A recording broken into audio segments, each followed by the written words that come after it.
Bismillahirrahmanirrahim. Assalamualaikum warahmatullahi wabarakatuh. Bagaimana kabarnya anak-anak? Semoga anak-anak di rumah tetap sehat. Terus pola makan dijaga, jaga kesehatan, makan makanan yang bergizi. Sebelum lebih lanjut, Ibu akan perkenalan terlebih dahulu. Nama Ibu Ratihayu Wulandari, Prodi Bimbingan dan Konseling dari Universitas Muhammadiyah Metro. Jadi sebelum Ibu mulai layanan kita pagi hari ini, Ibu harap anak-anak tetap jaga kesehatan di rumah dengan memakan makanan yang bergizi, karena kita lagi pandemi kayak gini. Makanan kita itu cukup penting, asupan gizi itu sangat penting untuk imun kita tidak turun. Dan apabila anak-anak di luar, tetap menggunakan masker, dan jika anak-anak habis dari main diharapkan untuk mandi atau berganti pakaian. Oke, sebelum lebih lanjut, kita pagi hari ini akan melakukan suatu layanan yang topiknya itu yang berjudul interaksi bersifat positif, di mana setiap orang, setiap individu itu selalu berinteraksi, maupun di lingkungan sekolah, lingkungan tempat tinggal, dimanapun seseorang tinggal, dimana seseorang itu berpijak, seseorang itu hidup, akan melakukan suatu interaksi. Interaksi itu apa sih, Bu? Interaksi itu suatu seperti komunikasi. Jadi setiap orang itu harus berkomunikasi. Komunikasi itu seperti sama saja silaturahmi. Apabila seseorang itu berinteraksi, di mana di dalam interaksi itu ada komunikasi. Jadi interaksi itu bisa antara individu dengan individu, individu dengan kelompok, kelompok dengan kelompok.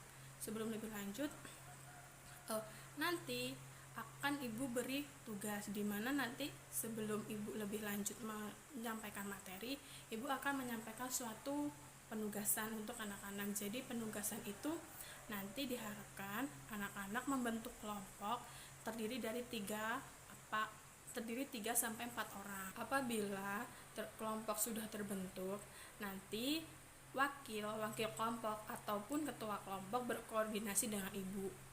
Nanti silakan apabila sudah terbentuk kelompok, pilih ketua dan wakilnya. Nanti setiap kelompok harus membuat grup, di mana Ibu akan menyampaikan penugasan itu melalui wakil maupun ketua. Jadi nanti ada 2 grup, di mana grup itu isinya cuma Ibu dan ketua maupun wakil kelompok, dan satu lagi grup kelompok anak-anak masing-masing. Jika kelompok sudah terbentuk, Ibu akan menyampaikan materi yang di mana materi ini tentang interaksi yang bersifat positif. Jadi interaksi bersifat positif itu bagaimana sih, Bu? Jadi kalau interaksi kan tadi sudah dijelaskan tuh, interaksi kan komunikasi, di mana seseorang tinggal ataupun berpijak, di mana seseorang itu tinggal atau hidup, di situ akan terjadi suatu interaksi maupun komunikasi. Jadi interaksi itu menurut sosiologi John Gilling dari Amerika Serikat, itu interaksi sosial merupakan suatu hubungan sosial yang dinamis, yang menyangkut hubungan antar individu, individu dengan kelompok, kelompok dengan kelompok. Jadi di mana dalam suatu hubungan itu individu atau kelompok bekerja sama atau berkonflik. Jadi setiap interaksi itu pasti ada konfliknya. Melakukan suatu interaksi baik formal maupun informal, dan langsung maupun tidak langsung. Jadi seperti ini nih, Ibu menyampaikan materi ini sama saja dengan interaksi, tetapi interaksinya tidak secara langsung melalui video seperti ini. Ibu menyampaikan materi melalui video guna anak-anak belajar. Terus macam-macam interaksi positif. Sebenarnya tuh ada interaksi positif dan interaksi negatif, dimana interaksi negatif itu komunikasinya tidak diterima secara baik dengan orang itu, bisa berujung konflik. Tetapi kita fokus kepada interaksi yang bersifat positif. Macam-macamnya itu ada apa aja sih Bu? Yang pertama itu ada empati, terus yang kedua ada peduli, ada bekerja sama, ada toleransi. Kita akan membahas empati itu. Yang pertama kita akan membahas empati. Anak-anak jelas tahu sih empati itu apa, dimana setiap lingkungan sekolah maupun di lingkungan anak-anak tempat tinggal itu pasti ada sifat empati setiap individu. Jadi empati itu menurut Ken 2007, empati itu adalah mengenali perasaan orang lain dan memahami pengalaman emosional yang orang lain tanpa berpartisipasi di dalamnya. Empati tersebut itu seperti seseorang memahami perasaan seseorang, seperti kayak belah kasihan. Misal nih kawan kita motornya mogok di jalan, kita dengan rasa seseorang itu rasa empati akan tumbuh sendiri tanpa ada dorongan sih sebenarnya. Empati itu sudah tertanam di dalam diri individu sendiri. Jadi nanti ibu ada video tentang sifat empati itu seperti apa sih, contoh perilaku empati itu seperti apa. Nanti ibu akan memberikan suatu video untuk anak-anak tonton tuh. Contoh dari perilaku empati itu seperti apa.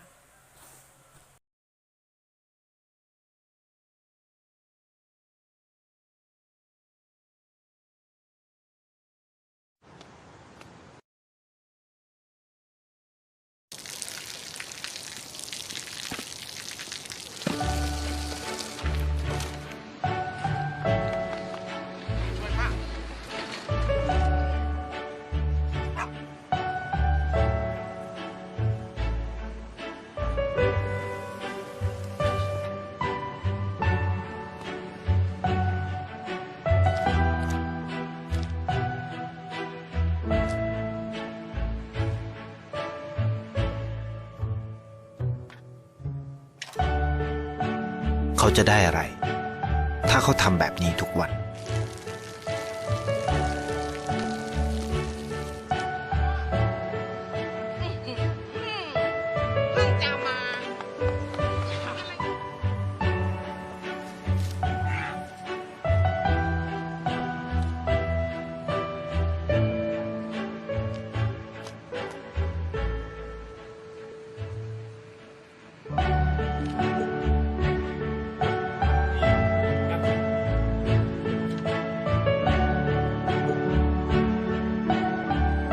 เขาจะไม่ได้อะไรเลยไม่ได้รวยขึ้นไม่ได้ออกทีวีไม่มีใครรู้จักไม่ได้มีชื่อเสียงที่มากขึ้น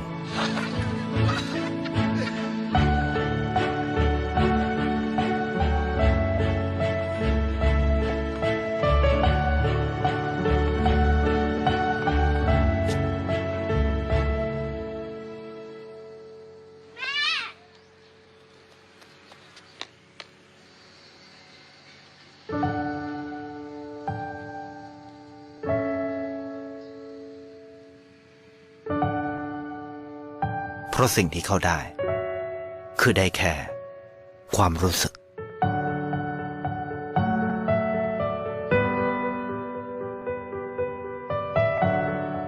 ได้เห็นความสุข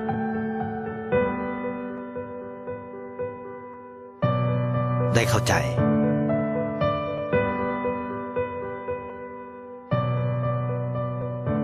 ได้ความรักได้ในสิ่งที่เงินซื้อไม่ได้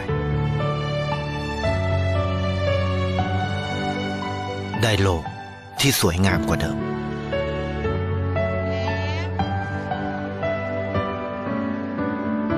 ในชีวิตคุณอะไรคือสิ่งที่คุณต้องการมากที่สุด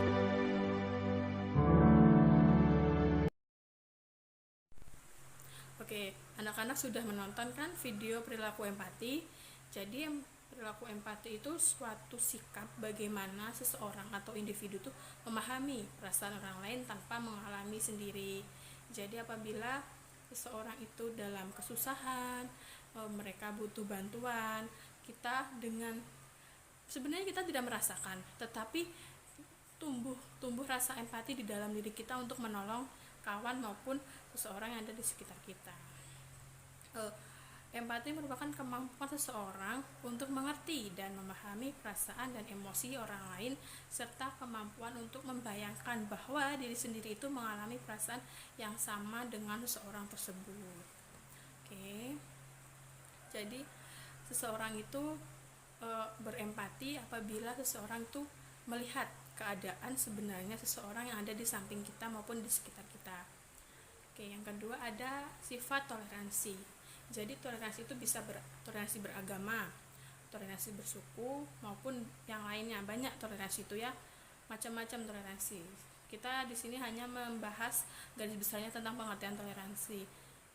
Toleransi itu merupakan salah satu perwujudan modal sosial pada aspek kognitif yang diartikan sebagai suatu sikap mau menerima dan menghargai perbedaan di antara anggota masyarakat.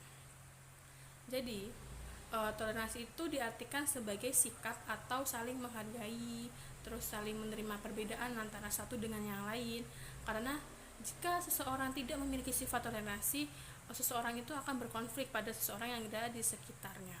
Karena sikap toleransi kan yang pertama tadi saling menghargai, terus menerima perbedaan. Terus kita aspek kognitif itu seperti pemikiran kita ya. Sedangkan menurut Kamus Besar Bahasa Indonesia itu toleransi itu menenangkan di mana menghargai, membiarkan, membolehkan dengan pendirian seseorang tersebut. Kita bisa menerima pendapat dengan orang lain. Dengan menerima pendapat orang lain itu termasuk dalam toleransi. Kita menghargai pendapat orang lain, terus kita menghargai teman kita yang berbeda suku maupun agama, itu termasuk dalam toleransi. Nanti juga Ibu ada video tentang apa sih toleransi itu. Maaf teman-teman, aku sudah mendengar azan. Aku mau sholat dulu. Zidan, ini tuh tugas kelompoknya belum selesai. Tugasnya masih banyak. Kok kamu tinggalin kita? Gimana sih? Iya Jan, lihat tugas kita masih banyak. Mana tanggung jawabmu? Maaf teman-teman, itu sudah kewajibanku. Aku harus pergi sholat.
sifat atau sikap yang menghargai di mana sudah seharusnya dimiliki oleh setiap warga Indonesia, mengingat Indonesia adalah bangsa yang bermajemuk yang terdiri dari beragam etnis, suku bangsa, bahasa, budaya, adat istiadat, dan agama.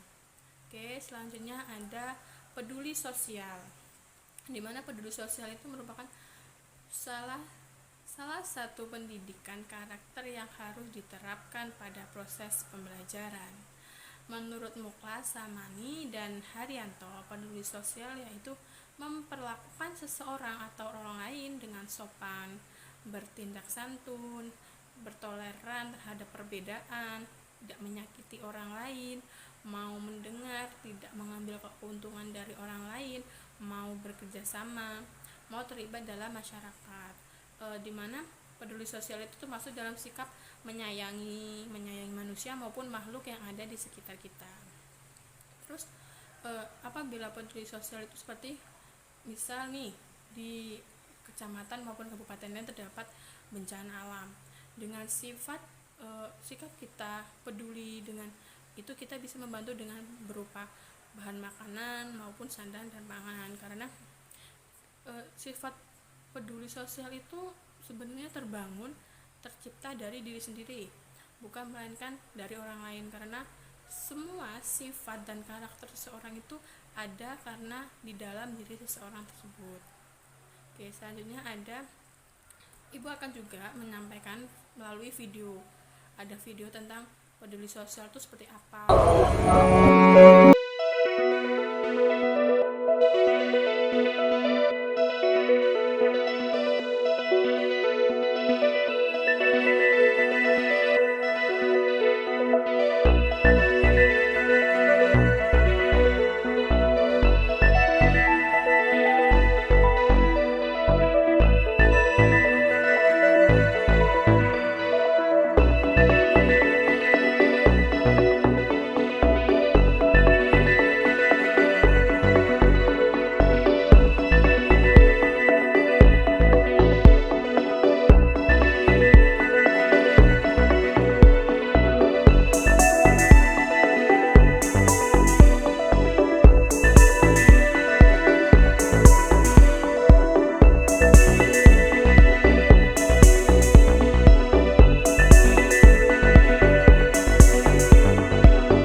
Kerjasama.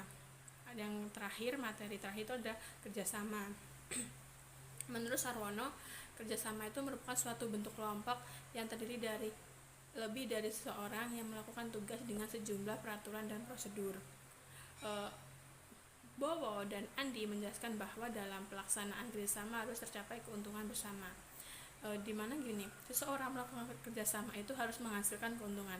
Nah, keuntungan itu nanti bukan untuk individu maupun orang lain, tetapi keuntungan itu buat sama-sama, buat yang ada di maupun di kelompoknya, karena keuntungan kerjasama itu untuk bersama. Pelaksanaan kerjasama hanya dapat tercapai apabila diperoleh manfaat bersama bagi semua pihak yang terlibat di dalamnya. Kerjasama tidak lagi terpenuhi apabila kerjasamanya itu nanti gagal. Apabila gagal, tidak akan terpenuhi keuntungan di dalam kelompok itu. Apabila kerjasamanya itu sangat menguntungkan, itu akan meningkatkan keuntungan bagi kelompoknya. Ada dalam upaya mencapai keuntungan itu, manfaat bersama dari kerjasama perlu komunikasi. Berarti apabila kerjasama itu menguntungkan, harus ada interaksi yang baik, komunikasi, hubungan yang baik. Apabila interaksi maupun komunikasi hubungan itu negatif, tidak akan menguntungkan untuk kelompoknya, malah akan merugikan kelompok maupun individunya, karena di setiap kelompok itu pasti ada salah satu seseorang yang menonjol untuk menguntungkan bagi kelompoknya. Nah, karena cuman Anda satu, harus ada kerjasama. Karena ada kerjasama nanti akan menguntungkan. Nah, menguntungkan itu untuk bersama-sama. Oke anak-anak, materinya cuman itu. Untuk penugasan tadi Ibu akan perjelas lagi. Jadi begini, nanti anak-anak silakan membagi kelompok, itu bisa terdiri dari 3 maupun 4 orang. Nanti itu apabila kelompok sudah terbentuk, Anak-anak silakan membentuk kelompok, buat grup di dalam WA. Itu nanti isinya hanya anggota kelompok. Terus, jika kelompok sudah terbentuk, silakan tunjuk salah satu untuk menjadi ketua maupun wakil. Nanti, apabila sudah terbentuk ketua maupun wakil, silakan berkoordinasi dengan ibu.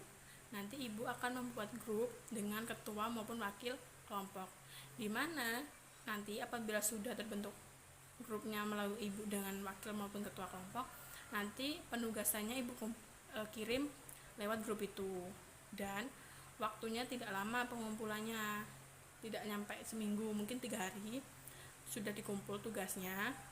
Nanti apabila sudah selesai diskusi, silakan dikirim di grup yang ada ibunya. Oke. Tetap semangat, kejar cita-cita, tidak boleh malas, tetap belajar, tetap jaga kesehatan karena lagi pandemi kayak gini, makan makanan yang bergizi, olahraga. Sayang banget melakukan layanan ini tidak bertemu secara langsung, karena yang pertama kita tidak bisa berkomunikasi secara langsung, terus kita tidak bisa bermain game, kita tidak bisa lebih banyak berbincang secara langsung. Tetap semangat, kejar cita-cita, tidak boleh malas, tetap belajar, tetap jaga kesehatan karena lagi pandemi kayak gini, makan makanan yang bergizi, olahraga.